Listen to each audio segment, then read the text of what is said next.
السلام عليكم ورحمة الله وبركاته. الحمد لله إن الحمد لله حمدا كثيرا والصلاة والسلام على رسول الله وعلى آله وصحبه أجمعين. أشهد أن لا إله إلا الله وحده لا شريك له وأشهد أن محمدا عبده ورسوله وختام النبيين ورحمة للعالمين وداعيا إلى الله بإذنه وسراج منيرا. أما بعد. I'm going to tell you tonight about my journey from where I once was as a former Christian youth minister to how I got to where I am now. There's a lot of bumps in the road. You know, it seems pretty clear. Yeah, you're a minister and now you're a Muslim. You know, but there's a little bit more to it, inshallah. So just bear with me, and hopefully you'll get something out of it. Because the point is, at the end, is I want you to get the message behind the story. Because if I was traveling around the country just to tell my story, then I would be wasting time. It's on YouTube. Anyone can go get it from anywhere in the world. So inshallah, we're going to begin at the beginning. I was born and raised in Greenville, South Carolina. I was born and raised in Greenville, South Carolina. And I was raised by my grandparents because at a very early age, my mother had stepped out and my father was working 2 jobs. So it was me and my grandparents. And my grandparents were the traditional, conservative, Southern Christian folk, as they say. They were they were very, very conservative in their ideals and their ideologies, in their ways. You know, as you hear about, people being set in their ways. That was my grandparents. Like we did it this way, and this is the way you did it every single day, and that was it. And we were very religious in the sense that we went to church on Sundays, we went to church Sunday evenings, we went to church Wednesday. And in Christianity, that's considered very religious. And it was not hard for us to go to church, and it was not difficult for my grandmother to drag me to church every Sunday, which as a kid is what they had to do, because the church was 2 houses down from our house. There was 2 houses, and then there was the church. So it was not hard for them to drag me every Sunday. And I hated church as a kid because of the simple reason that, we were brought up United Methodist. And Methodist is, for any of you know, it's very traditional. It's not like you think about like screaming and shouting in church and all that. No, you listen to the preacher, you stand up and you sing, you sit back down, you listen to the preacher, you stand up and sing, you sit back down, listen to the preacher, and that's it. That's all that happens. And the pews, as they call them, the chairs are made out of wood, they're hard, you get tired of sitting there, you're fumbling around, playing with the money that my grandmother gave me to put in the offering plate, all of these things. That's what I remember from church as a very small boy. But the thing that I do remember enjoying about church was Sunday school. Sunday school is what I got enjoyment from, because went to Sunday school, you painted pictures, of like Noah building the ark, you painted, all these pictures of Moses splitting the Red Sea. You learned the stories of Moses freeing the children of Israel from Egypt. You learn the story about him splitting the Red Sea. You learn the story about Noah and the ark. You learn the story about David and Goliath. You learn all these beautiful stories in Sunday school. So this was basically, as coming up, this is what I knew about Christianity, was the stories that I learned in Sunday school, because I never listened to the preacher during regular service. So that was the only thing I knew about Christianity. So coming up, this was how it was. It was just the norm. And the conservatism in my house, just to give you an example, and about the level of conservatism, is, if let's talk about gender issues, let's say when I became 12, 13, 14, and I started to actually, notice females, and I actually didn't think they had diseases and wanted to run away from them every time I saw them. Let's say I wanted to have a girl over or something of this nature. It was so serious to my grandmother that I had to make an appointment with her, let her know this girl was coming to my house. We had to sit in the formal living room, which in the South, I don't know how it is here, but you have the dining room, then you have the formal living room with all the nice stuff that you don't go in unless there's company over. And my grandmother either had to be sitting in the same room with us or in the kitchen where she could see directly in the room. I mean, this is just how it was in my house. This is how my grandmother and grandfather were. They were very stern. They were very loving, but there were rules, and those rules were the way they were, and they did not change. So this was my upbringing. And I would say at about the age of 12, 13, 14, more along the age 13, 14, I started going to the Saturday evening youth services at my church that were for 12 and up. And the youth services were held in the gym, and they were totally different than church. At the youth services you went, we played basketball, we played volleyball, we played dodgeball, we played every kind of sport, and we ate pizza and cake and candy, all the stuff kids like to do. And at the end, the youth minister, who happened to be my catty corner neighbor across the street, when I was 14, he was 17, he was the youth minister, so he would sit us down and give us a 30-minute lecture about Christianity, about something about God. He would give us a 30-minute sermon, and that's how the youth services were. And going to these youth services, I met some other people who went to other youth services. They invited me to Young Men for Christ and other things that were going on in South Carolina. And so I started to go to these different retreats and camping trips with them. And so that is when I would say that I started to become a Christian out of will. I became a Christian because I wanted to, not because it was something I was dragged to do. I started to actually want to be Christian. This is something I wanted to do. I made my own choice and my own decision to do it. So when I turned 15, I started going to high school.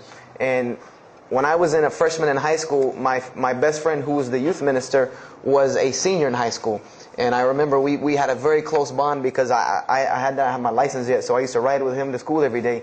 And it was a big deal for me to be able to ride to school with a senior, especially since he had a brand new, or it was a brand new, but he had a restored '67 Mustang, which I've always been a fan of cars when I was a kid.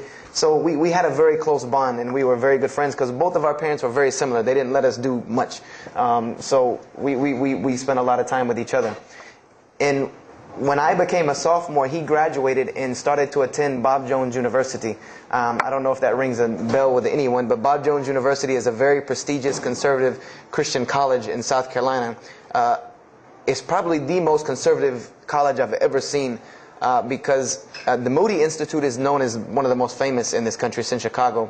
But Bob Jones is conservative to the point to where when it comes to men and women, like men and women are not allowed to get caught talking to each other in a room alone if they're not married, holding hands on campus. The men had to wear button-up shirts or polo shirts tucked in with slacks or jeans. The women had to wear skirts. No jeans, skirts that came down to the ankle, and a shirt that came to the wrist. And this was part of the guidelines for Bob Jones University. You didn't party, you didn't drink, there was none of this that happened at Bob Jones University. And he started going there, and his major was textual criticism. And textual criticism probably doesn't ring a bell with anyone, and to explain it in detail would probably take another entire lecture. But just to give you a brief synopsis of what is textual criticism. A textual critic takes the ancient manuscripts of the Bible, the pieces of parchment that were found all over the world, and he has to learn Hebrew, Greek, Aramaic, Latin, these languages that these parchments have been found in. And he has to take these scriptures and try to find out where they came from, why there are variations in the many different versions of the same parchment. Let's say you have Matthew chapter 1 from the Bible. There might be 5,000 different variant readings of Matthew chapter 1 in 6 languages. And so he has to be able to take all these and sift through them, try to find out why there's so many variations of the readings, and then determine which one is the original.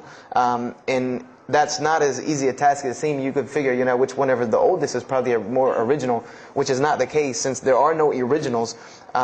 You might have one parchment that is the oldest parchment of the group, but it might be a copy of a copy of a copy of a copy of a copy of a copy with laden with mistakes. And then you might have the newest parchment in the series that might be a once over copy from an original, or a twice over second copy from an original.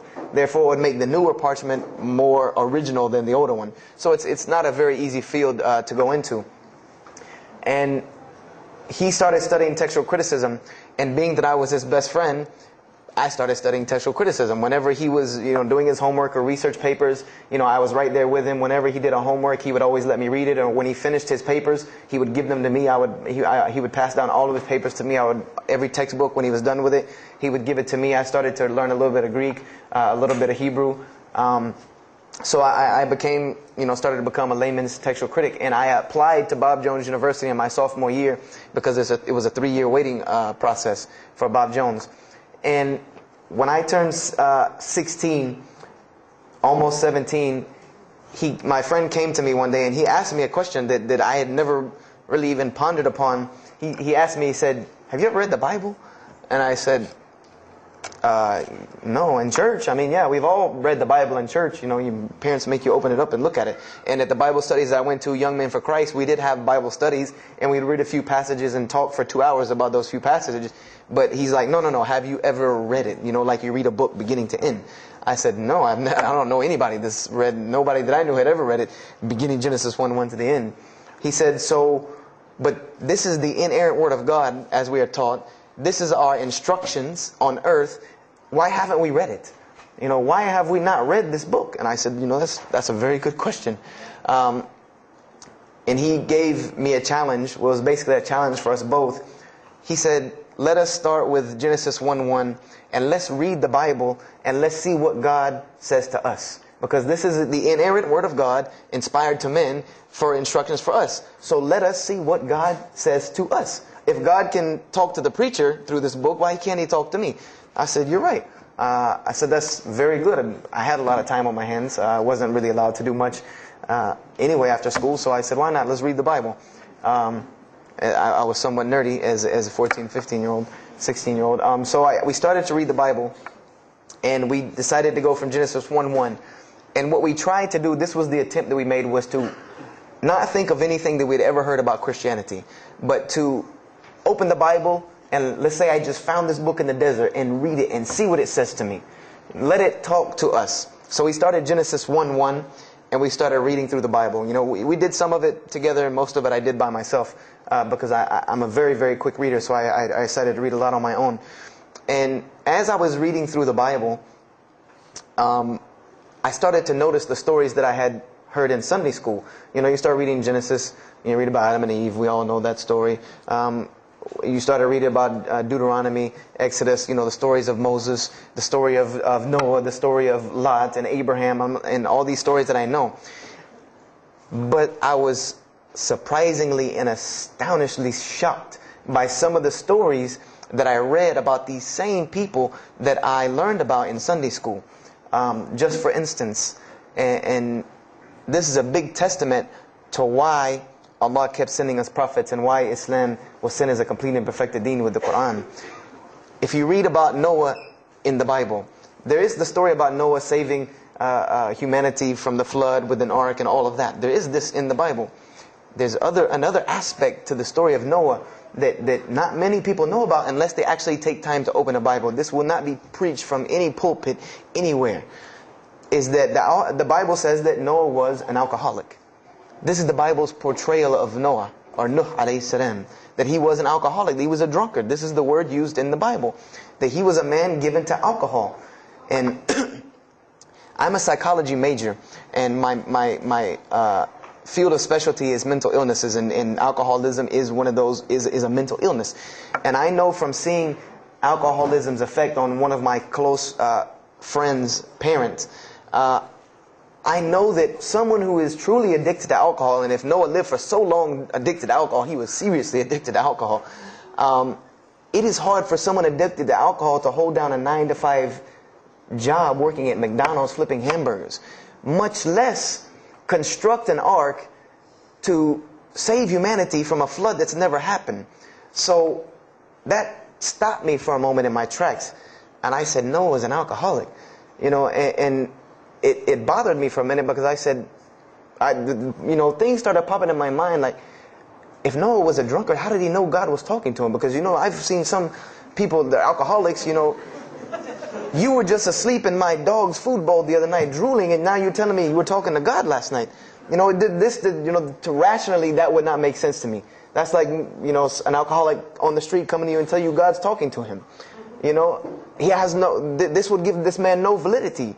This man has no validity with anyone. So I didn't pay it too much attention. It caught me, but I said, you know what, I'm going to keep going, because there's one thing that you don't do in Christianity, and I'll tell you what it is in a minute when I started doing it. Then I came across the story of Lot, or Lut alayhi salam. And we all know the story of Sodom and Gomorrah in these stories, but there's another very twisted story in the Bible about Lot and his daughters. There's a story of Lot and his daughters in the Bible that says his daughters got him drunk one night and seduced him and committed incest with him. A'udhu billah. This is the Bible. This is one of the Bible portrayals of the prophets of God. The person who saved his family from Sodom and Gomorrah. This is the story that is in the Bible. So I'm catching myself again, like, how this is becoming a really bad habit that I'm seeing. This is becoming a bad recurrence that I'm seeing over and over again in this Bible. So, after that I started, speeding through some of the other mumbo jumbo to get to more of these prophet stories. And I got to the story, there are others, and there are some stories in the Bible that are not PG rated, period. They're not rated for talking anywhere. You would need an 18 and up ID card to be able for me to even tell you these stories. So the one that intrigued me, that caught my attention the most, was of my most beloved story in the Bible, and that was of David and Goliath. That was my most intriguing story to me, because not only was, it said that in the Bible that David was a very small man and Goliath was a very big man, and that was appealing to me because I've always been very short, and as a kid I was really short. So, I said this was a very beautiful story to me, just in its prose and in its concept of overcoming. And so I started to read about David. And there are very beautiful stories about David in the Bible. There are indeed. But there is one story about David in the Bible that shocked me to my core. And it's a story about three people. There's three people in this drama: David, Bathsheba, and Uriah. And it says that David saw this woman named Bathsheba. And she was one of the most beautiful women of her time. And she happened to be married to one of the commanders of his army named Uriah. But David on this day decided that he was not able to resist his temptation to be with this woman Bathsheba, so he did. And he committed adultery with her. And knowing that he did this, the way that he decided to cover it up was he sent a letter to the generals of his army saying that when the battle was fierce, for everyone to pull back and abandon Uriah, so that he would be killed, and when he dies, then he could have Bathsheba, no harm, no foul. So David went from being the slayer of Goliath, the hero from man, to an adulterer, a plotter, and a murderer. And so this is when I really caught myself and said, hold on now. Something's wrong here. Something's got to give. I said, because to me, God's prophets in my mind were people of example. People who I could follow as an example. Someone who was supposed to be the best of us, so that we could follow them and emulate them. And they're turning out to be worse than some of the people that you see on America's Most Wanted. David is somebody that if I only knew this about him from the Bible, I see him coming down the street, I'm going the other way and calling 911, because he has to have a warrant out on him for something. This is what I'm thinking in my mind. This man is not an honorable man at all. He killed Goliath, yeah, but he killed this other guy named Uriah to be able to commit adultery with his wife. So I committed the cardinal sin in Christianity. I started asking questions. This is the one thing you do not do in Christianity, is you don't ask questions, especially not about issues like this. So I went to my pastor and I started asking questions. What's going on here? Pastor, there's a very bad recurring habit about these men in the Bible. What is the deal here? And I remember he told me the same thing that almost every pastor or every evangelist or anyone I talked to about this, same answer, almost like it was programmed. They would put their hand on my shoulder and say, Brother Joshua, don't let a little bit of knowledge wreck your faith, because you're not justified by knowledge, you're justified by faith. And they would quote me verses like, lean not on understanding, Paul's, we're justified by faith in Jesus Christ. They would quote this whole line of thing to me like it was already pre-programmed, that they programmed in pastor school that people are going to ask you questions and here's the answer. So I said to myself, I don't know, Pastor, this just seems kind of odd. He said, let me tell you something. What you're reading is the Old Testament referring to God's covenant with the children of Israel. And they were a different people, a very stubborn, crazy people. So why don't you move on to the New Testament? In the New Testament, you'll find the new covenant that we're under with Jesus Christ, and I promise you things will change and be better. I said, okay, perfect. So I went ahead and finished and got to Malachi and then started with the New Testament. So I opened the New Testament. I said, here we go. Let's start all over again. But there were a few things that I had learned from the Old Testament that I wanted to keep in mind when I started to read the New Testament. I learned, number one, that God was one in a unique sense. This is what I learned from the Old Testament, that God was one in a singular, unique sense. This is over and over and over and over very clearly in the Bible. God's nature is one. This is so clear through the Old Testament. And that He was very jealous about His worship. And every single time the children of Israel would turn to something else other than Him, He would punish them and restrict their lifestyle. This is something that I learned. And it kind of, the similitude to me with how God dealt with the children of Israel was, and I hate to use this stark contrast, but it's almost as if one of us went out, God forbid, I hope not, and let's say we went out here and robbed a bank. You rob a bank, you're going to jail for a long time. And every day when you wake up, do you think that jail is going to look like the Hilton at LAX? No, I doubt it. It's probably dark, cold, bad food, orange jumpsuits, not nice people, the whole 9 yards. And the reason why this is, and I know this now from studying psychology, is that this is supposed to be a stark reminder every single day when this person wakes up that you are in jail. This is supposed to remind them every single day you're in jail because you committed a crime. And we run this, not you. This is the message that is being portrayed to this person in jail. So when the children of Israel kept rebelling against God, He restricted their lifestyle. If you study Judaic law now, it is some of the most strict religious law you can find. All of the good things that we enjoy as Muslims, even when it comes to dietary laws, like the good parts of the meat that we are allowed to eat, they can't have these things. These are things that are restricted from them. Why? Because Allah wanted to remind them every day that I am Allah. I am your God. You will worship me. I run this, not you. And I understood this from reading the Old Testament. This is a concept I had come across. So I started with the New Testament, Matthew, Mark, Luke, and John. And one other thing that I did when I started to read the Bible was, if you go to Barnes & Noble, let's say you go to Barnes & Noble and you take a book off the shelf, what is usually the first thing you look at? The title. Then the next thing, the author. You want to know the title and the author. What is the name of the book? Who wrote it? And if you do this test with every single book of the Bible, you get a title and no author. Author unknown. Or author is appears to be so-and-so. Or we derive that so-and-so possibly written this. Like let's just say for Exodus, they say Moses wrote Exodus. Which if you read some of Exodus, he couldn't have written all of Exodus because the last part of Exodus is Moses' death, burial, and Joshua taking over the children of Israel. And now, unless Moses was a sure indeed prophet that was able to write things after he died, then he did not write these things. And so when you go to Matthew, Mark, Luke, and John, I wanted to know Matthew who, Mark who, Luke who, John who, because it's called the Gospel according to Matthew. The bad thing is that no one knows. No one knows because no one pinned their name down to these things. No Bible scholar in his right mind will tell you that we know for sure Matthew so-and-so wrote this, Mark so-and-so wrote this, Luke so-and-so wrote this, John so-and-so wrote this. It's factual information that we do not know who wrote these. So I was intrigued. I'm like, that doesn't, why would somebody write this book that's supposed to be passed down over generations and people are supposed to, this is the inspired word of God to guide mankind, and nobody decided to pin down who wrote it. But anyway, I started to read it, and I started to notice things about the teachings of Jesus Christ. And they were not what I had learned in church. When Jesus spoke, He spoke of the nature of God. And when He spoke of the nature of God, it was the same nature of God that I found in the Old Testament.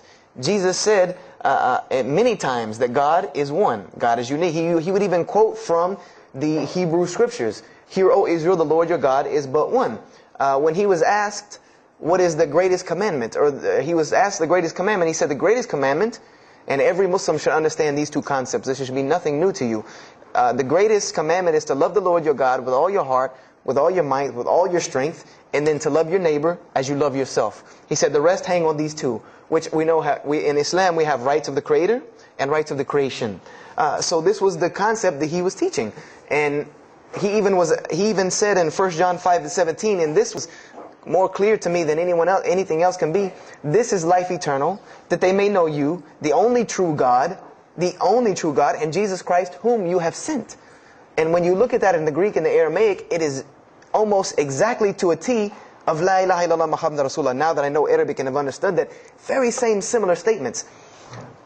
Yes, indeed, there were some implicit statements about that you could implicitly, if you took them and separated them from everything else, you could maybe derive that Jesus was trying to claim some divinity or something for himself. But I also know from doing psychology, and I did a little bit of law too, that an implicit statement cannot override an explicit statement. An explicit statement always takes precedence. So if Jesus said God is one, and he anagorically may have alluded to God being more than one, then the clear statement overrides that each and every single time. So this is what I found through the New Testament. And I also found that Jesus taught salvation. But his salvation that he taught was obeying God and following the commandments. This was his mode of salvation. One man asked him, "Good master, tell me how I can inherit the eternal life." He said, "Follow the commandments." Follow the commandments. He even, in Matthew, was so sincere about it. He said, "Whosoever shall follow the least of these commandments and teach men to do so shall be called the greatest in the kingdom of heaven. But whosoever shall break the least of these commandments and teach men to do so shall be called the least in the kingdom of heaven." So this I understood very clearly, that Jesus taught the same nature of God that was in the Old Testament. He taught that the salvation lied in worshiping God and following the commandments. This I understood. Matthew, Mark, Luke, and John were very clear about this. There were other things, the only begotten Son, but these things were not in red letter, so I did not give them as much weight as what I did to the actual words that Jesus Christ was saying out of his own mouth. So I read Matthew, Mark, Luke, and John.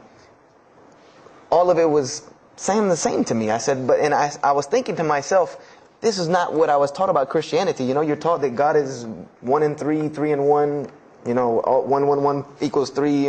Father, Son, Holy Spirit. Jesus died on your cross to forgive your sin. And there was another thing that I noticed from the Old Testament, and this is a beautiful lesson to Muslims, because you're asked this all the time, especially when it comes to dawah. And I never put 2 and 2 together until I learned Islam and then read the Bible one more time. Is I wanted to know why the Jews wanted to crucify Jesus so bad. Why so bad? They could have just mobbed him anywhere and killed him on the street. It's not like he had clans like the Arabs that would have come and backed him up. I said, why didn't they just kill him? Why were they so strict and sincere to tell Pontius Pilate, you got to kill him and you need to sanction it? We can't do it, but you need to sanction it to kill him. And now I understand it. Was that Jesus had a mission, and that mission was to share God with the world. And Paul even kind of tells on himself in his book of Galatians as to why Jesus was meant to be crucified, or the Jews wanted to crucify him. Paul said that the crucifixion is the stumbling block for the Jews. And he explained in Galatians that Jesus Christ, and this is how he tried to roundabout explain it, was cursed for us, to remove us from the curse of Allah by taking this curse upon us. For it is written, and he quoted the Old Testament, everything that hangeth on a tree is cursed. So I went back and studied the Old Testament and Judaic law, and I realized that people who were crucified, that was considered a curse upon them. You had to do something pretty serious to get crucifixion, because it was considered a curse from God. It was part of their law that when someone is crucified, that person is cursed. So wherever they buried these criminals, like in the graveyards in Israel, in Jerusalem, in Palestine, where they buried these criminals that were crucified, this was considered cursed ground. This was considered ground that you didn't go on, and you did nothing here, because these people are cursed by God. So I started to put 2 and 2 together. That it's not that they wanted to kill Jesus, because they could have just killed him. They wanted to disprove who he was. This was their point, was to disprove who this man was. He said he's the Messiah. They wanted to disprove it. And they knew, if you can crucify Jesus, he can't be the Messiah. He cannot be our Messiah if you can crucify him. And even if he is, if we can still force our crucifixion on him, then that'll detriment his message. So they understood this and knew this, and this is why they wanted to crucify him. And this is exactly why Allah saved him from it. Because everyone asks you, why did Allah save him from the crucifixion? Because you cannot crucify. That was part of his law that he came to fulfill, that he could not be cursed according to this law. He said, I have come to fulfill the law. To fulfill it. Therefore, he couldn't be cursed according to it. And this is why he went to the Garden of Gethsemane and asked God to remove this from him, because he knew how detrimental this was to his message of crucifixion. So I began to see all of these things. So I started to read. I got to the book of Acts and started to read the writings of Paul the Apostle. And things went from this to this. It went from one way to another way. It went completely flipped, turned around. The entire teachings went from obeying God, worshiping God, following the law, to worshiping Jesus Christ and abolishing the law completely. Paul even wrote to the Galatians, "Oh, you foolish Galatians, why are you still following this cursed law? Jesus Christ came as a curse to remove us from the affliction of this curse." So I said to myself, but Jesus just said a few books before this that whosoever shall break the least of these commandments and teach men to do so shall be the least in the kingdom of heaven. And here you go, Paul preaching this gospel to abolish the law. So I even asked, what is going on here?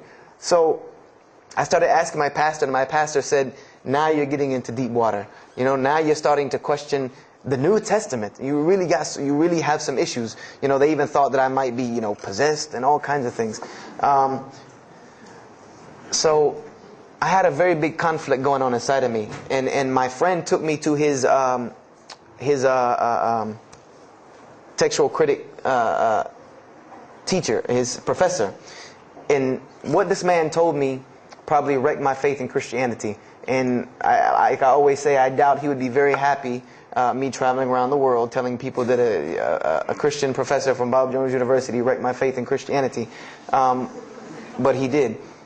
Because what I asked him was, what happened to all these contradictions? You know, in the Old Testament there are many contradictions. If you study Hebrew language, you'll understand that when you read some of the Old Testament or the Torah, that there are some parts of the Torah that you can see is the most beautiful Arabic that you can see, the most beautiful Hebrew that you can see, just like when you read the Quran. It's very beautiful Hebrew. And then 2 chapters later, you'll see Hebrew that looks like a broken 3-year-old who is trying to scribble some Hebrew down. It looks very colloquial, very dialectic. You can tell it's not the same person speaking. So I went and asked him about all this stuff I saw. And he told me, he said, what you have is a book written by men over centuries and centuries and eons and eons. And he says, and this book started as an original that was copied and copied and copied, and somebody added a mistake, and somebody came behind him and corrected that mistake and added 2 of his own. Someone came and copied it and skipped a line and added a line where it wasn't supposed to be. And then someone else came and copied it and took it to his country, and in order for it to fit well with the doctrine they were teaching, he would cross out a dot here or cross out a word here or change a word here so that it would fit with the theological ideas of this part of the world. And he said, and after all these years, you have a book now that is compiled from all of this, written by the hands of men that still have men's fingerprints left on it. And that's what you have. You have an imperfect book that is only perfected through faith. This is exactly what he told me, that this book is perfected through faith. You cannot perfect it textually. It's not a textually perfect book. Those who believe in it by faith. And so I said, here we go again with this faith thing. You know, I said, God gave me a brain for a reason. If he did not want me to use it, he would remove this reason and logic part of my brain out and replace it with more faith. So, and I was of the opinion, as the saying goes, my grandmother didn't raise a fool. I'm no fool. I said, I can't believe in this. This book I've been taught is the inerrant word of God, and you're just telling me that it's a book of errors that's only perfect through faith. That's like me taking a 1982 Datsun all beat up and saying, if you believe it can be a Mercedes. If you believe. That would make no sense. You can't take a car to the car dealership and say that. No, if you really believe it, if you look at it right, it's a Mercedes. So I said, no, this is a book full of errors. And God's religion is perfect. If God has a religion, it's perfect. If he has a book, it has to be perfect because he is perfect. So I left Christianity completely. And I decided that I was, I had learned some concepts from the Bible. God was one. You couldn't fool me of that. I had also concepted that there should be nobody standing between me and God, because He created me without permission from anyone. Therefore, I don't need to be taking permission from someone to go to Him. If I had to be forgiven for something, it should come from Him, because on the day of judgment, it's going to be me and Him alone. And I didn't know about God's prophets yet. I had my doubts and persuasions about that. So I decided to start searching other religions. I went back to Judaism. I studied Judaism. I found the same thing that Jesus taught about two spiritual Jews that leave the law, and Jews that were so caught up in the law that they left no room for spirituality. I studied Buddhism, Hinduism, Taoism, Confucianism, Wiccan, Bushido. Everything I could get my hands on, every type of ism or religion, I studied it. But there was one litmus test that I used for every religion. And whenever I met them, or the people or whatever about this religion, I would always ask them, do you have a book? Do you have a book? Because another thing I had come to the conclusion of is that if your religion is true, you should be able to tangibly hand me something and show me that this religion is true. Give me something that I can see. I don't want to hear that faith stuff anymore. I heard that all my life, and look where it got me. It got me thinking I'm driving a Mercedes running around in a 1982 beat-up Datsun. I said, no, you have to show me. And so I read the Bhagavad Gita, I read the Torah, I read the Scrolls of Tao, I read the Code of the Bushido, I read the Wiccan Book of Spirits and Spells and all that other magic stuff they have. And I read all of these things, and I found something very congruent with all of it, was that there were very same philosophies and teachings in all of these major religious books. They all talked about God and His nature. Most of them alluded to the fact that God is one, and that God sends messengers to us and people to us to teach us. But they were filled with a whole bunch of garbage, to be honest with you, that I couldn't logically, rationally believe. So at about the age of 17, just about the time, about 17 and a half, I gave up my search for God. And I became kind of angry with God, because I said, here I am looking for you, and I can't find you, and it doesn't look like you're giving me any help. And I don't know how many of you know, but for a 17-year-old that is frustrated with God and the world, there's a lot of trouble he can get into. There's a lot of things he can do to put himself in predicaments when he's frustrated with the world and had come to the conception that, if there's a God that exists, then He doesn't really care about me. That's a kind of a dangerous young man. So I started doing the whole partying in trouble, going to parties, drinking underage, all of this stuff I started doing. I'm a perfectionist at heart. So when I was a Christian, I tried to be the best one I could. If I was going to switch to being any other religion, then I was going to do that 100%. So you better believe when I went after the dunya, I did that 100%. And I was a martial artist since I was 15 years old. And even though it was only 2 years, 2 years at 17, you think, you're Bruce Lee. So I got into a lot of fights. Got kicked out of school, had to go to another school, got in one fight, got arrested for a fight, and there were a couple incidences that stopped this downward spiral, because I was on a very, very quick downward spiral and I believe if I would have continued on that downward spiral, I would probably end up hurting someone, killing someone, or them hurting or killing me. And there were two incidents that brought that to an abrupt stop, like pulling the emergency brake. And the first one was a car accident that I was in. My friend and I were on the way back from Clemson University from a frat party, and we were driving up 385 in South Carolina, and we were both highly intoxicated. And I decided that night that he was driving, I decided to put my seatbelt on for the only reason that I kept falling over when I fell asleep without the seatbelt on, because I didn't really believe in the seatbelt thing, because I said if I'm going to die, I'm going to die. That was the conception that I come up with, that if it's time for me to die, it's time for me to die. I didn't believe in the whole tying your camel thing. So I put on my seatbelt and I fell asleep. And the next thing I know, I remember waking up with the car shaking. And I woke up to grab my friend because I thought maybe he had fallen asleep. But when I woke up, the only thing I saw was the tree line and then the pavement coming right at my face. And the window smashing and the car flipping, the whole 9 yards. And us landing in a ditch. And I remember getting out of the car. That was the first thing I thought. you know, number one, I couldn't believe that, you know, you don't really think about, oh, you're like, no, you just move. I jumped out of the car and realized that I had jumped out of the back of the car that wasn't there anymore. It was still in the median on the other side of the highway, and the front part of the car was over in the ditch. And I drug my friend out, who was knocked unconscious, and pulled him over the side of the road. I had no injuries. I looked at myself trying to find what's missing, and there was nothing but a piece of glass stuck in my arm that I pulled out. And it just so happened that a state trooper was passing the other way, because he turned around and came back. And when he came back, he asked what had happened.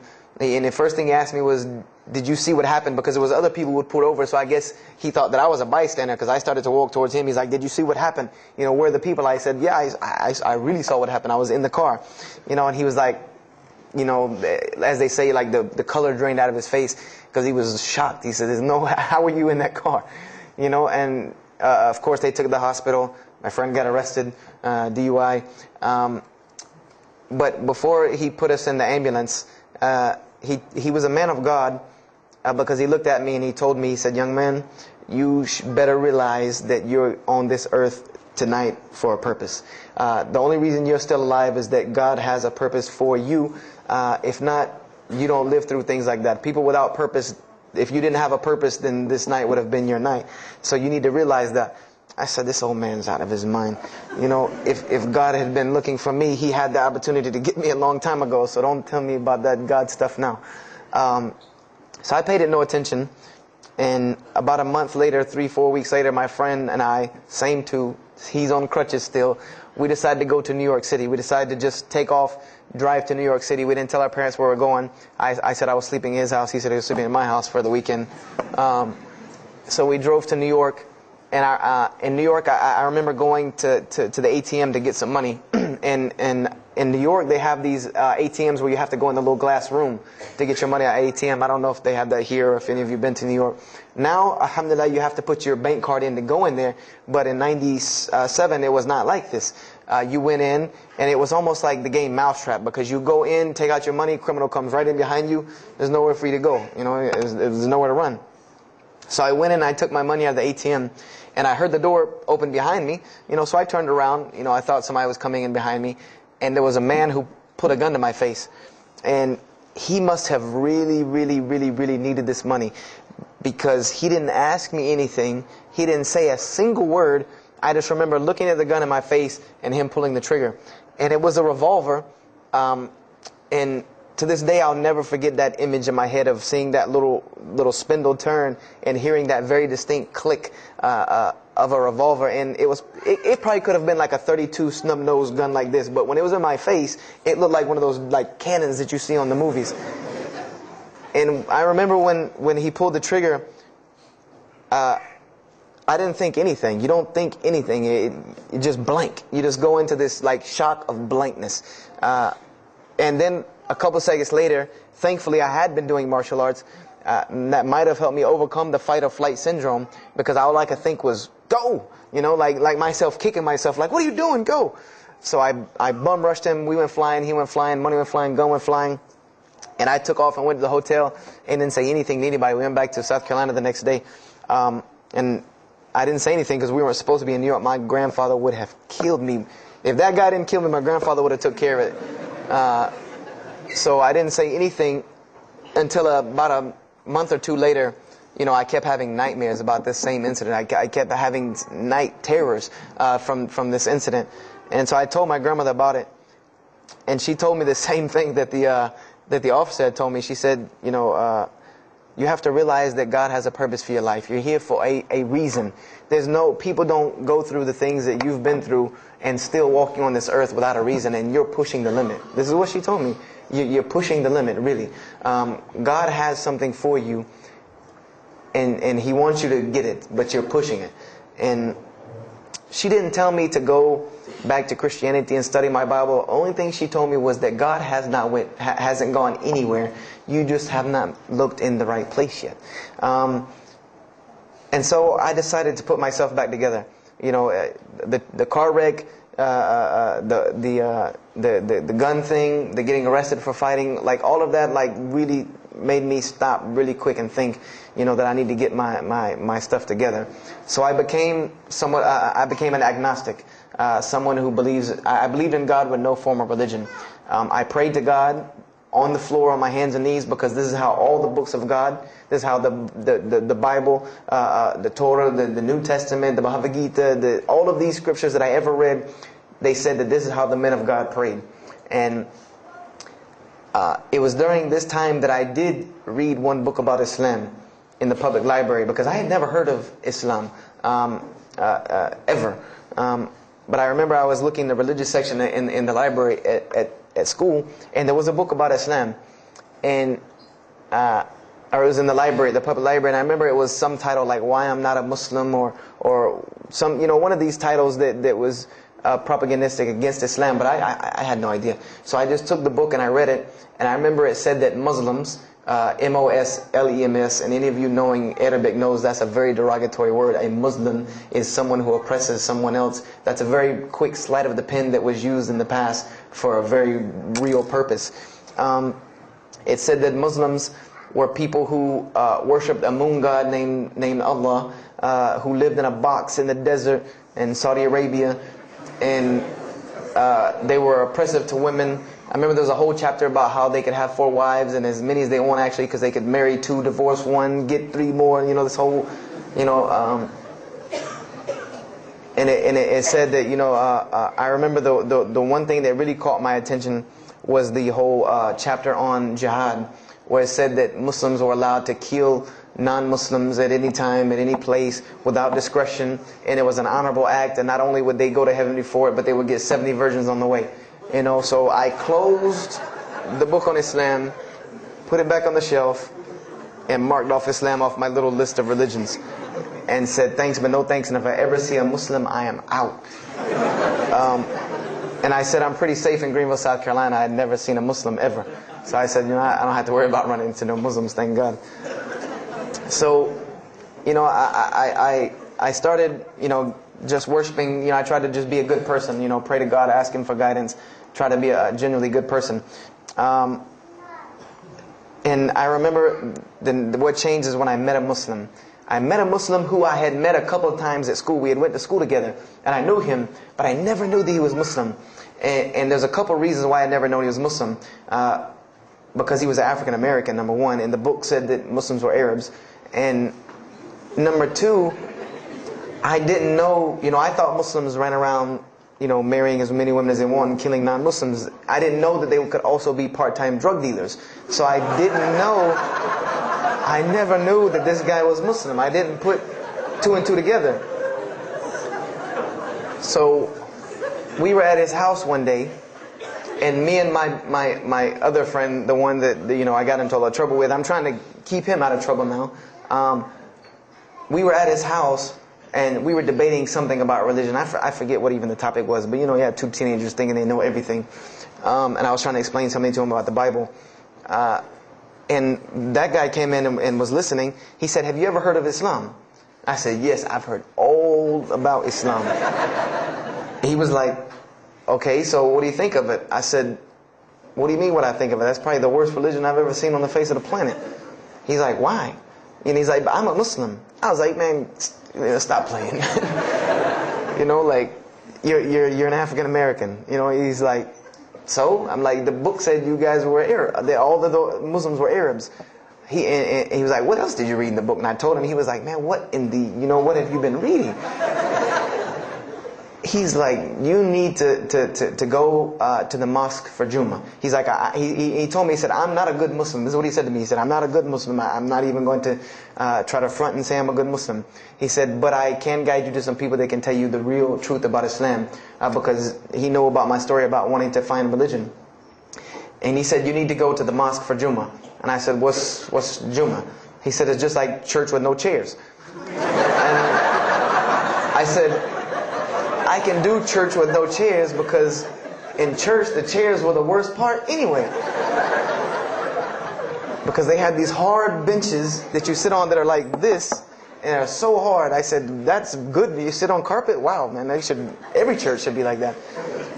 And I said, where's the mosque? He said, it's on Wadehampton Boulevard. I said, where on Wadehampton Boulevard? I lived on Wadehampton Boulevard. I lived right off of Wadehampton Boulevard. He said, you know where Lee Road intersects with Wadehampton? I said, yeah, I live on the other side of that intersection. He said, it's right there. I said, no, it's not. There's nothing. There's a gas station or a church. He said, yeah, you know that church, the Evangelical Missionary Training Facility? I said, yeah, I used to take missionary classes there. He said, you know that building in the parking lot with the gold thing on top? I said, the gym? He was like, no, that's the mosque. Because I had always thought it was the gym because it was in the same parking lot and it was just rectangular with 2 glass doors in the front. And you could literally walk in between the church and the masjid and touch them like this. Anyone doesn't believe me, go to Greenville, South Carolina, look at the masjid. You can almost touch both of them just like this. He said, yeah, it's right there. I said, I've never, at first I was shocked. Like, I've been living across the street from all these crazy Muslims all my life. I said, I never knew. And he told me to go to Jummah, and I asked him what time. He said he would meet me there at 1 o'clock in the afternoon on Friday. So I said, okay. I went on Friday. And I'm waiting outside for him. I'm not going inside. That's not happening. And I'm seeing all these people going in. And at this time, it was a predominantly Indo-Paki Arab masjid. Anyone who went in was not American, period. And I did not see even one African American going there. And I did see one. And then when he went in, I heard him talking in a dialect that I realized he was probably from Africa. So I said, he's not American. So I'm not going. I'm waiting, and I'm standing outside, sitting on the church steps, and the imam pulls up and parks right in front of me, who I had no idea he was the imam. But he got out and he asked me, am I waiting for someone, this, that, and the other? And I explained to him. He said, oh yeah, we know this brother. You don't see him that much, but we know who he is. He said, I'm glad you came. He was a very, very nice, gentle young man. And he invited me into the mosque, and I kind of wanted to wait on my friend. But I didn't want, at the same time, I didn't want to tell this man I don't want to go in. So I went in, and they put me in the back and gave me a chair anyway. And I said, I came to sit on the floor. And they gave me a chair anyway, and all of these people are piled up in front of me. And there's no Americans here. And I'm starting to wonder, if this is a setup. Because it's starting to smell like a setup to me. Because in my mind, I'm like, you've been set up before, and this seems kind of like this. So, and I'm starting to think in my head, scenarios, a young mind at play. I said, this other guy, my friend, he probably was in the same situation like me, and he probably made a deal with them to get out as long as he brought other Americans and tricked them into coming to the mosque so they could do their jihad after Jummah and get their 70 virgins. So I'm sitting here, and there's all these people in front of me, and then there's a curtain with all these people behind me making noise, and I have no idea who's back here. So I'm stuck in the middle of this. I hear that it's some women, but I don't, there's a curtain. I have no idea. So I'm like, there's something very odd about what's going on right here. I'm like, just let me make it. I'm starting to look for the exit. I'm like, calculating how many people are between me and the exit. I know some martial arts, so I said I'm going to hit a couple of them, and I'm out. And then the imam came, and I just now realized that he was the imam because he got up on the minbar, and they started to call the adhan. And, I said, okay, that man seemed nice. He seemed genuinely nice. So I felt a little more comfort. And then he got up after the adhan, and he started his khutbah. Inna alhamdulillah nahmaruhu wa I said, oh my God. I said, I bet you he's talking about me. And he's being forceful. He was getting loud and banging on the minbar, and he's pointing in my direction. I'm like, oh man, I got to get out of here really quick, I said, well, I'm going to take my chance with the women behind me. I'm going through the curtain. And then he started to, when he got done with his Arabic tirade, he started to explain it. That verily all praise belongs to Allah alone, or God alone, and Him do we worship, and Him do we seek help and assistance. We seek refuge with Him from the evil that lies. He explained what he said in Arabic, and it sounded to me so beautiful. It was very, very beautifully prosed, what he said, and I wanted to know where he got that. I said, where did he get that? Because it was only about God and about the nature of ourselves.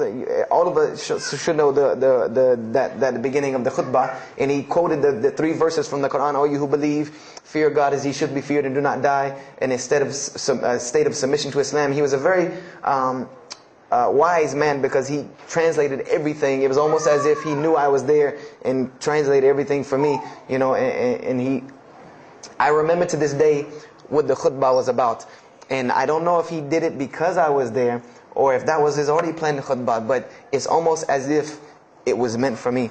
The khutbah was that, the title of it was that the forgiveness of Allah is open to anyone at any time, at any place, no matter what, unless they have committed shirk. And the prose of the khutbah was a very long hadith. A very long hadith that some of you will know. And just to make it short, it was the hadith where the Rasulullah ﷺ met Angel Gabriel or Angel Jibreel, and Angel Jibreel was telling them to tell him that if the Muslims commit this certain sin, to tell them that Allah would forgive them. And every time he would tell the Muslims, they would say, okay, well then what about this sin? And he would go back and meet with Angel Jibreel, and he would go back and come back and say, tell him that Allah will forgive him for that. And this discourse happened, for many different sins. And then finally Angel Jibreel alayhi salam said, tell them that Allah has said, no matter what they do, even if their sins are compiled, like the oceans are from the east to the west, as long as they have not associated a partner with Allah, tell them that Allah will forgive them. And I remember he told me that, or he said that, that the door of repentance to God is open as long as you have not seen the angel of death or the sun hasn't risen from the west. I didn't really understand the sun risen from the west thing at that time. But, and he said that, God's forgiveness has to come from God alone. And this was the whole premise of his khutbah, was on forgiveness and tawbah. And I was saying to myself, these are all of the same concepts that I had formulated through reading the religious scriptures myself. And I'm asking myself, where did he get this stuff from? Where did he get all this? And he started using names like, he used the name Ibrahim alayhi salam, he used the name Musa, and I'm like, he translated it to Abraham and Moses. I'm like, where did he, where is he getting these are names from the Bible? I know these people. And so after the khutbah, they started lining up for the prayer. And I got apprehensive because everybody's getting up in front of me and blocking my exit from the door. And so I guess one guy in the back saw me, and because I had to move back a little bit, he said, we're about to pray. And I said, pray to who? And he said, to God. I said, which one? And he said, the one that created the heavens and earth. The same one that's in the Bible, the only creator of the heavens and earth, the only God. I said, yes, I know him. And so the Imam started to pray, and when he recited the Quran, I know it sounded very intriguing. I had no idea what it was. But then when I saw Muslims bow and prostrate on the floor, verses and verses of every religious book that I had ever read started ringing off in my head, that this was the way men of God prayed. And the first thing that I could think of in my mind was, this is worship. That's what I said to myself. This is not prayer, because prayers are asking God for something. These people are worshiping God. So I said to myself that you've written this religion off way too easily. I thought I was a much more open-minded person than that, and I was ashamed of myself that I had written it off with just one little book. I had put all this studies into the other religions. I read this one thing about Islam and was done. So I went to the Imam after Jummah. He talked to me, and I would have to say that I was probably a little bit rude with him. And I've asked him to forgive me. I saw him a few years later. I said, you got to forgive me for the first time you saw me. Because he started telling me, would you like to know a little bit more about... He had a very heavy accent. He was an Egyptian brother. Would you like to know a little bit more about Islam? He tried to give me some pamphlets. I said, no. I don't want any of this right here. I said, do you have a book? This is what I wanted to know. Do you have a book? Can you give me... He said, yes, we have a book. I said, it's called the Quran. I said, can I read it? Is it in English? Can I read it? He said, sure, you can read it. And then he tried to explain it to me a little bit, how it came by. I said, nah, just give me the book, because the book should speak for itself. So I took the Quran home, and on Friday night I started to read it, because this is a book I had never seen before. And I was very interested. So I went home and I opened the Quran, and I read the Fatiha. It seemed to me kind of like the Lord's Prayer. It was a little similar to what I found in the Bible. But then I started to read Surah Al-Baqarah. I started to read Surah Al-Imran. And I started to see names that I had seen before. I started to see names like Abraham, Moses, David, Jesus, Yahya, John the Baptist, Zechariah, Mary. And I said, I know all of these names, but there was something different about these people in this book. The prophets that I found in the Bible were people that were deplorable, of not very good character. These same men in the Quran were someone who were at the highest echelon of moral character and moral fiber. They were someone that was an example to be followed because they lived the message that they preached. Therefore, they were able to be followed and emulated. So, I read all of these chapters and I read the story of Jesus, peace be upon him. Because when I saw the name Jesus first, that really intrigued me. I wanted to see, what does this book have to say about Jesus? And I read the story in Ali Imran, and I read a story in Surah Maryam, and it was more beautiful than anything I had ever read in the New Testament, or any nativity story that I had ever heard. It was more beautiful than that times 10. I remember the only thing that I could capture my mind was the miracle of how, because in the Bible you never really figure out the conflict of how Mary gets over this finger pointing at her about her coming with a baby and she's not married. There's no real end to that. There's no real defense for her from this in the New Testament. But the Quran is so explicit and so clear that Jesus' first miracle was to speak from the womb, to speak as a baby and defend the honor of his mother. Something that you cannot deny. Something that you cannot deny about her, who Mary was, when you have this baby speaking on her behalf. So, I would say I read the Quran entirely in 3 days. But that first night, after I had made it through Surah Al-Imran, my heart was already given to this book. I didn't know what it meant to be a Muslim. I didn't know how to be a Muslim. I didn't even know what that meant. But I knew that whoever it was that followed this book, I wanted to be like these people. I wanted to be like the people that I read about in this book. These were people I could follow. These were prophets. This was a book of guidance. And this was something that the book is calling and appealing to me. That if you don't believe in this book, you never see that. I've never seen this in any other scripture. The direct challenges that are in the Quran, that if you don't believe this book is true, put it to the test. Put it to the test. And this was something that was so astounding to me, that God is telling you over and over again, if you don't believe this is the truth, test it. Bring me something else like it. Test it. Put it to test. If it was written, if there was more than, all of the analogies about God, everything was so logical, so rational, so reasonable in my mind that it was like 2 + 2 = 4, and that was it. There was no 1 + 1 + 1 = 3, egg, yolk, water, fight. There was none of that foolishness. The Quran was very direct and very straightforward in its teachings. So I gave my heart to Islam that night in my living room, reading the Quran, and I cried and cried, that I had been looking for the truth all this time, had searched all this way, and it was right across the street from my house. And so I went back on Monday to accept Islam and ask these Muslims where in the world they've been all this time. And I go ready to go in there and do my thing, and I go and the masjid is locked. And because they only came on Fridays in for Isha during that time, and I didn't know. So I said, okay, I guess I have to come back on Friday, because every time I passed by the masjid after that, it was always locked. So I came back on Friday and I took my shahada, and as they say, the rest is history. But I don't travel around the world, and this was in December of 1998. I don't travel around the country and the world telling my story, just for the entertainment value. Even though I've been told it does have some entertainment value, I don't tell it for that person for sure. If that was the only reason, then you could just get it off of YouTube and it was the same exact story. I'm going to finish with this, and I hope you can give me 10 more minutes, inshallah, to tell you why I go around telling my story. I tell my story to let everyone realize that there are millions and millions of people just like me. Just like me in 1998, searching for the truth, can't find a way out. There are millions of people. There are probably millions of people in California, hundreds and thousands, if not millions, right here in in Orange County and Los Angeles in the Southern California area, that want to know the truth, that are tired of hearing the same garbage preached to them over and over again, tired of this shaitan box telling them the same thing over and over again, tired of the world being in the condition that it's in, tired of their life being in the condition it's in. And we as Muslims have the solution to every single one of their problems.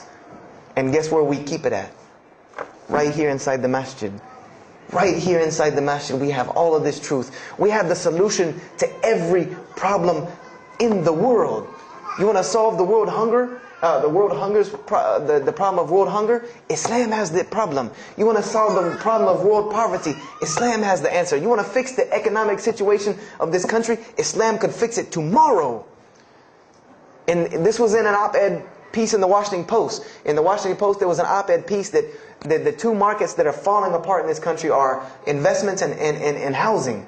And there are two people in this market that while the rest are bottoming it out, this market is steadily climbing. It's not getting rich overnight like people want to, but it is continually going up, and that is Islamic financing and Islamic housing markets. These two things are so steady and so strong that economists in DC are trying to figure out how they can take some of these Islamic principles, from these investing and housing firms, and plug them into this system to give it some stability, because they realize that you won't get rich overnight in the Islamic system, but it will be stable.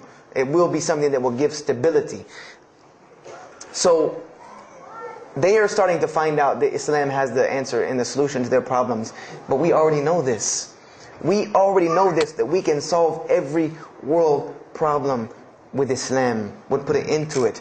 But the problem is, we're hiding it from the people. Unfortunately, willingly or unwilling, knowingly, unknowingly, we are hiding this from the people. And there's a statement in the Quran and that Allah warns the Jews about what they did with their religion. And it is a statement that is left in the Quran for us, that verily those who conceal the evidences and the clear proofs, after we have made it clear for them in the book, they are those who are cursed by Allah and cursed by those who curse, unless they repent and reveal that which they have been concealing. Those I will accept their repentance, because I am the one who accepts it, the most merciful. We have become guilty just the same way the Jews have of hiding the truth about their religion. When they saw the Prophet Muhammad ﷺ, they knew the truth and wanted to hide it. People, we know the truth about Islam, and we are hiding it. We as Muslims are running around begging Allah for dignity and honor and help when He has already given it to us in this deen. Everything that a Muslim could ever want has already been given to him in this deen of Islam. Anything that you ask Allah for, there is an account set up for you to go take it out of. You just got to find it where it's at. And any of you, I'm not going to go through the ayahs for they're too long, but if you want to know the solutions to every one of your problems in this world and the hereafter, just go read Surah Al-Saf, ayah 10 through 13. Very, very easy solution. If I had the time, I would read them to you, inshallah. But we have the cure to every disease in the world. And we're not giving it to the people. And I want to use this as a parable because I really want this to hit home with you. Let's say, what is your name, brother? Abdullah, mashallah. Let's say me and Abdullah are best friends. We're brothers in deen. We're roommates. And we've been roommates for years and years and years. And let's say brother Abdullah contracts an illness, a disease that is one of the most painful diseases that any human being can ever go through in his life. And it's not something that is going to kill him quick. Let's say this disease is going to suffer and fester with Abdullah and make him not be able to eat, sleep, nothing. He's just miserable all the time. When I come home in the evening, he's rolling around on the floor in pain. And let's say I know him in this condition. And let's say one day I come across the cure for his disease. Someone tells me that if you give this to Abdullah or anyone like him, he will be instantly cured and he will never suffer again. And let's say I take that and put it in my pocket. And I don't give it to Abdullah. Why? Why don't you give it to Abdullah? Well, number one, I'm way too busy.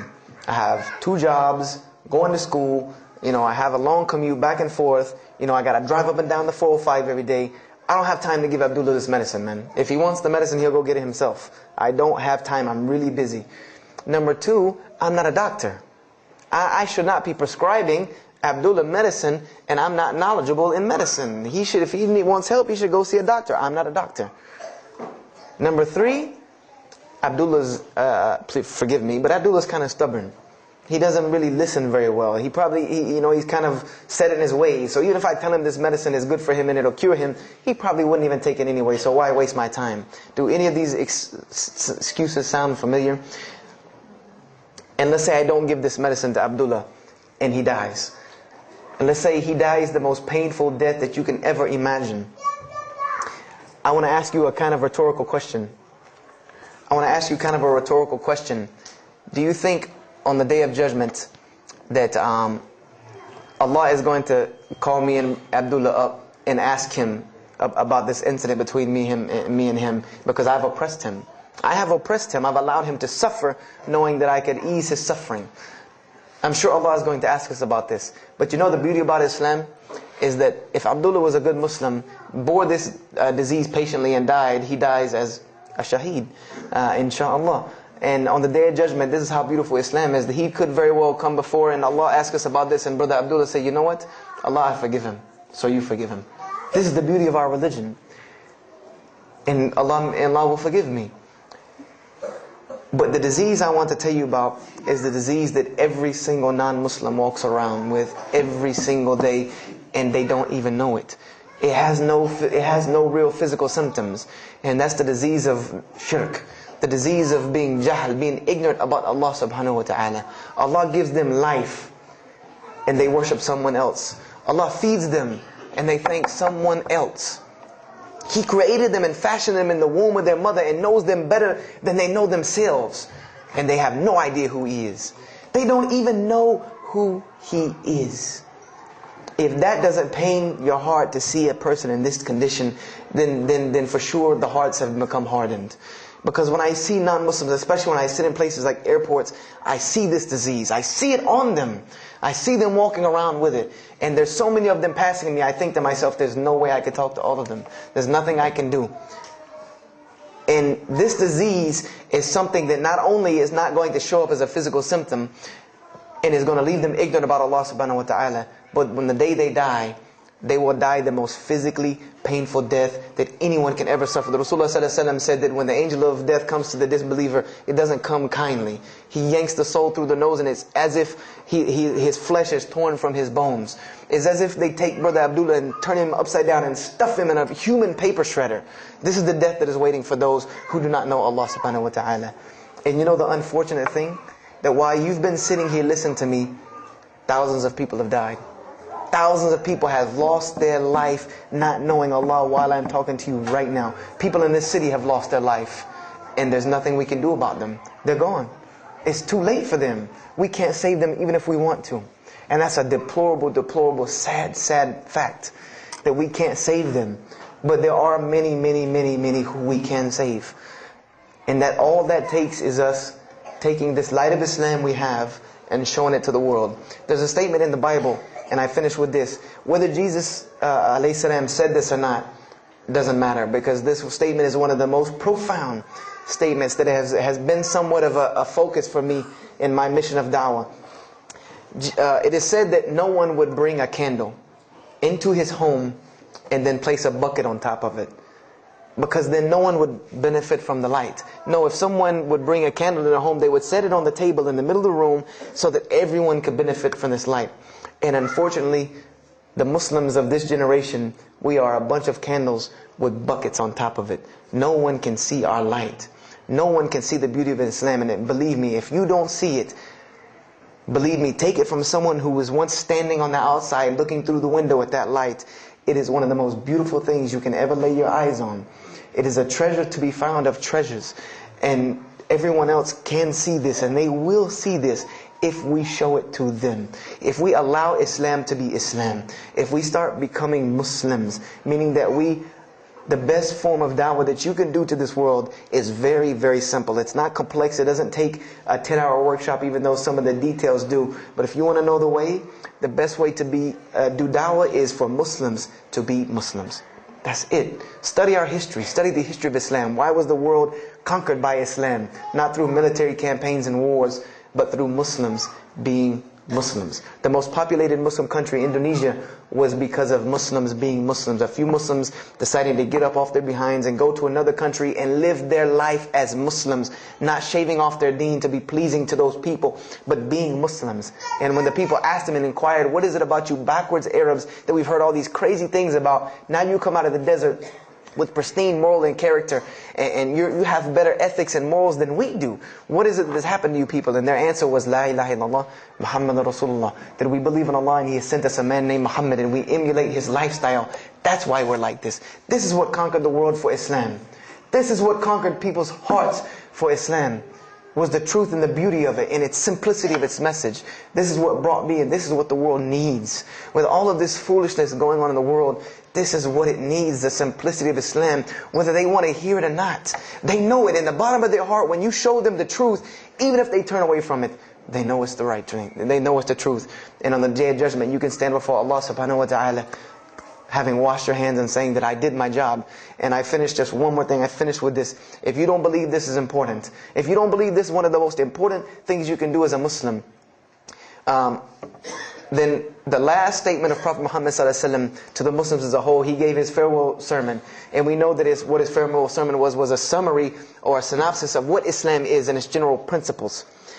And he knew this was the last thing he was going to say to the Muslims as a whole. And how did he end this sermon? Those who are here, pass this on to those that are not here. For verily it may be that the last one that hears my message may understand it than those right here among us. He gave a command to those Muslims to pass it on, and for those Muslims to pass it on, and for those Muslims to pass it on, until there was no one left to hear this message. This was a command he gave, the last command he gave to this ummah as a whole. And then what happened? He pointed his finger to the heavens and said, "O Allah, bear witness that I have indeed conveyed your message." And upon saying this, what happened? Allah revealed the surah, "This day I have perfected for you your deen, and completed my favor for you, and chose for you Islam as your religion." And the last statement that Prophet Muhammad ﷺ gave to us before this was revealed was that we must pass this message on. He gave us that duty. He took that duty that was only reserved for prophets. No one else, no other. If you don't believe me, go read Surah Al-Bayna about what was commanded of the other nations. No other nation was given this opportunity and blessing to pass on this deen except us. Because there are no more prophets coming. So the job falls on our shoulders. Qurans are not going to fall out of the sky and hit people when they're walking down the street. This job has now become ours. And just like if the Prophet Muhammad ﷺ had not done his mission, he would have been accountable before Allah. If we do not do our job of spreading this message of Islam, we will stand before Allah on the Day of Judgment. Don't be the person standing before Allah on the Day of Judgment and your neighbor that you've known, your co-worker that you've known 10, 15, 20 years come and find you and tell you, you knew this day was coming. You knew this day was coming and what was going to happen to me, and you did not say anything to me. And those people will complain to Allah about us. They will complain to Allah about us. Because we have the truth right amongst them, and we're not giving it to them. We need to stop hiding it in our masjids, in our homes, in our hearts, and we need to give it to the people. It's beautiful, trust me. Just hand it to them. Just hand it to them. I promise you they'll take it. Because it's something that is so pure and pristine. And now forgive me for probably going over my time.